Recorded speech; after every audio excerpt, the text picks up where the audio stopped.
And the reason I say it's the number one, I mean, let's say I can buy today even a silver eagle or a silver buffalo or silver bar, and I'm paying about $20 to $25.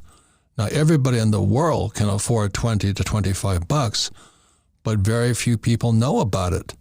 And so that's why I think this is a very important Rich Dad radio show, because it's about the number one investment everybody in the world can afford as the whole world economy collapses on top of you. I'm not new to this. I became a silver bug in 1964. I was 17 years old. In 1964, I was holding up a dime, and then the dime had copper on it. I'm like, shit's going on here? And that I didn't know this at the time because I'm only 17 years old. I'm a surfer kid, flunking out of high school and all this. I was looking at this dime going, and then I saw the quarter had copper around it. And then back then we had $50, and I saw this copper around it. I'm going, something's on here.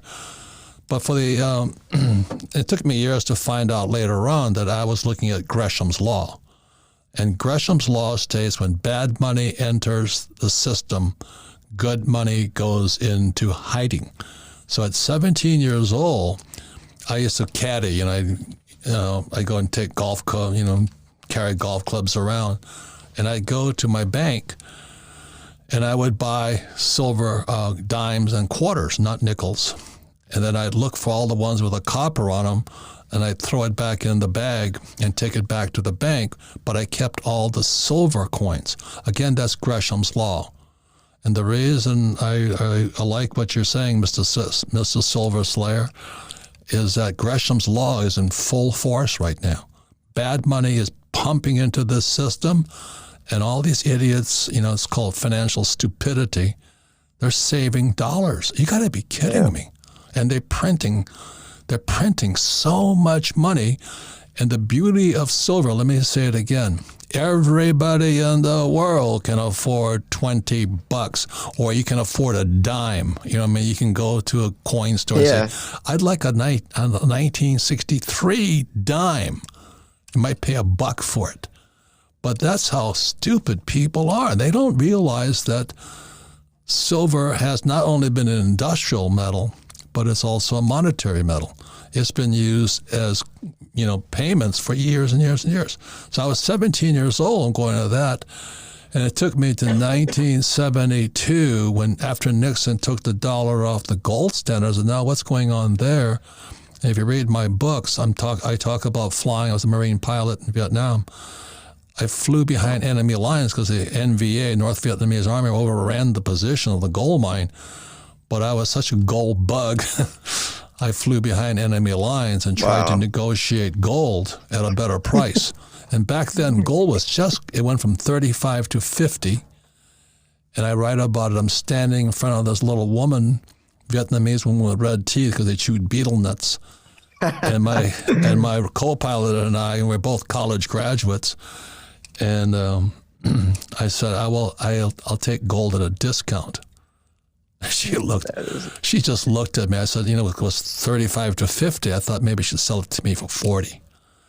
And with a little red teeth, she goes, spot. So here's this woman. I doubt she went to Harvard, and I don't think she had an economics degree, but she was schooling two Americans who had no idea what spot meant. I'm a U.S. Marine. Marines aren't the brightest matches in the box. I just keep it simple. Spot is the price of that product all over the world.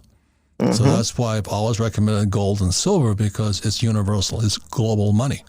Also, gold and silver are God's money.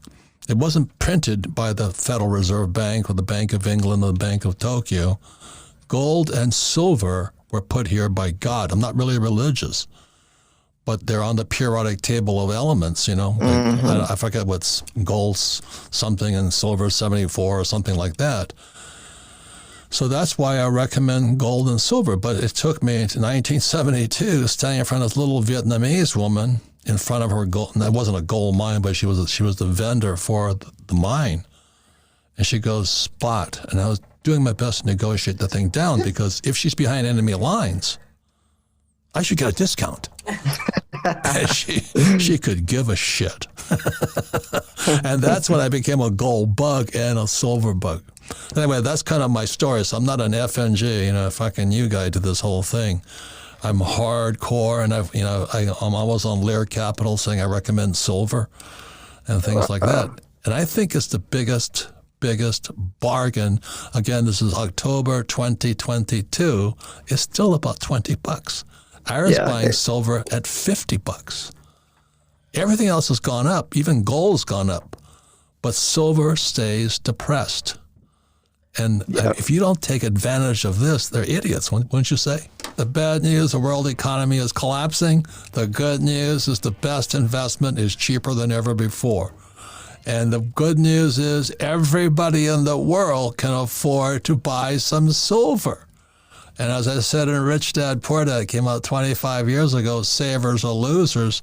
And these idiots are still saving money. And the Fed is printing it like crazy. The English pound almost went down. The Japanese yen is about to take a dive. China is in serious trouble because they have the biggest real estate bubble in the world. And and the Fed has been printing trillions of dollars, and people are still saving money. You've got to be crazy.